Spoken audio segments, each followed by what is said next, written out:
अस्सलाम वालेकुम नाज़रीन, सिंध ऑनलाइन टीवी में भरी कार आवां हैं मोहम्मद पमर शामिल करूं था हिन वक्त जो खबरों।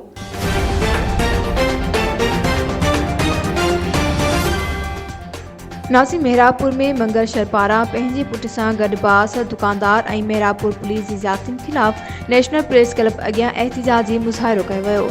सिंध ऑनलाइन टीवी जे रिपोर्टर असद जाफ़री जी ख़बर मूजिबि उन मौक़े ते निज़ामुद्दीन शर दाह ॾींदे चयो त आऊं ज़हीर शाह जी करियाना जी दुकान ते कमु कंदो आहियां। दुकानदार जे भाउ सोनल शाह ऐं संदसि अज़ीज़ आसिफ़ शाह मूंखे गुदाम में बंदि करे ज़बरदस्ती ॾाढाई करण जी कोशिश कई। इनकार करण ते हुननि मूं ते तशदुद कयो। हुन दाह ॾींदे चयो त बासनि ज़ुल्म कयो आहे, अहिड़ी दाह मेहरापुर पुलिस खे बि ॾिनी आहे पर तदारक न थी सघियो आहे। हुन वसवारनि खां मुतालबो कयो आहे त असांखे इंसाफ़ ॾियारियो वञे।